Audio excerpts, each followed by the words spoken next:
My name is Linda Parker. I am 59 years old. I live alone in my small house in Brighton. My husband died 8 years ago. I have only one son. His name is Daniel. Daniel went to Canada many years ago. Now he lives there with his wife and 2 children. He has a good life. He has a big house and a good job. He is happy, but I live here alone. Every day I wake up early. I clean the house. I cook food for myself. In the evening, I sit alone. Nobody comes to see me. Daniel does not call me much. Sometimes he sends me money. Sometimes he says, "Mother, I will come soon," but he never comes. Still, I wait for him. I love him very much. He is my son. I keep his old photos in my room. I look at them every day. One day someone knocked on my door. I opened it. It was Daniel. I was very surprised. I said, "Daniel, you really came?" He smiled. He looked happy. I hugged him. My eyes were full of tears. He came inside. I made tea for him. We sat and talked. I asked, "How is Sarah? How are the children?" He said, "They are all fine." Then I asked, "Why did you come?" He said, "I missed you, Mother. You live here alone. I worry about you. I want to take you to Canada." I was quiet.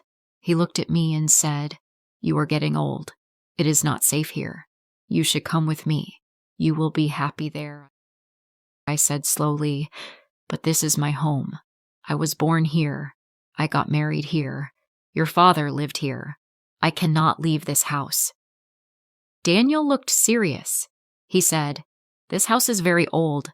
It is not good for you. In Canada, you will have everything. You will have your own room. You can see the children every day. Sarah also wants you to come." That night I sat alone and thought, what should I do? I did not want to leave, but Daniel was my only son. The next morning, Daniel said, "Mother, we should sell this house. You do not need it anymore. You will live with us. You can use the money for your new life." I looked at him. He smiled. I thought maybe he really loved me. So I said, "Yes." I sold my house. Daniel took all the money.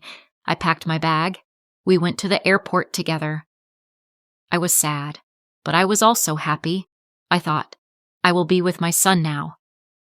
At the airport, Daniel said, "Mother, wait here. I will bring a wheelchair." "The way is too long. You cannot walk so far." "I will be back in 5 minutes," I said. "Okay." I sat on a chair. 10 minutes passed. Daniel did not come back. I thought maybe the line was long. I waited. 30 minutes passed. Still, he did not come. I felt scared. I looked at the big door again and again, but Daniel was gone. Now it had been 45 minutes. I was still sitting there. I looked at every face, but none was my son. I told myself, Daniel cannot leave me. He is my son. 1 hour passed. My heart began to beat fast. Just then, a police officer saw me. He walked toward me and said, "Ma'am, are you waiting for someone?" I said, "Yes, my son. He is bringing a wheelchair for me. We are going to Canada." The officer asked, "Do you have his photo?" I took out Daniel's picture from my bag. I also showed my ticket. The officer nodded. He said, "Please wait here. I will check inside." I said, "Thank you." I waited again. After a long time, the officer came back. His face was serious. He sat next to me. He said softly, "Ma'am, I am sorry. Your son has boarded the flight. He has gone. The plane has already taken off. He did not take a wheelchair. He went alone." I froze. My heart stopped for a moment. I said very slowly, "No, that is not true. My son Daniel loves me. He said he will take me with him." The officer said, "I saw everything. He gave his passport. He entered a plane alone." Tears came to my eyes. My heart broke. I cried and cried. The officer's eyes also became wet. He said, "Some people forget their hearts. I am sorry, ma'am." I whispered, "My name is Linda Parker." The officer said, "My name is Robert Miller. I am a police officer here. You remind me of my mother. She died 5 years ago. When I look at you, I remember her." Then he said, "Please come with me. You cannot sit here. You will get sick. Come to my house. My wife is kind. She will cook for you," I said, "but I do not want to trouble you." He smiled and said, "It is not trouble. It is love. You are like a blessing to me." Robert called his wife Olivia. He said on the phone, "I found an old woman at the airport. She is all alone. Her son left her. Can she stay with us?" I could hear Olivia's voice. She said, "Yes, please bring her." That night I stayed at Robert's house. Olivia brought me food. She spoke to me like a daughter.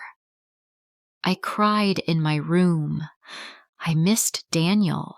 I missed my house. But these strangers gave me love. The next morning, Robert got a phone call. He went to another room. He spoke in a low voice. Later, he came to me. I asked, "Is everything okay?" He smiled and said, "Yes, everything is fine." But I saw pain in his eyes. What I did not know was this.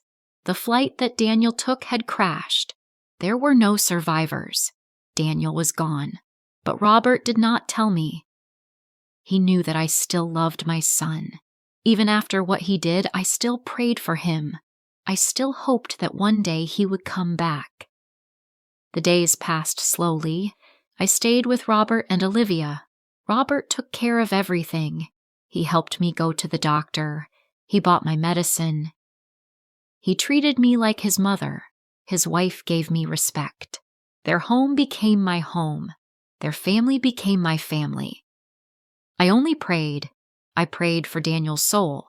I prayed for the children he left behind. I prayed that no mother feels what I felt at the airport. One day Robert asked, "Do you ever think about going back to that house?" I looked at him and said, "I already lost that house, but I found a new home here." Daniel was gone, but I got the son I truly deserved. I feel grateful. What would you do if you were in Linda's place? Tell me in the comments below. If you liked this story, please like, comment, share, and subscribe.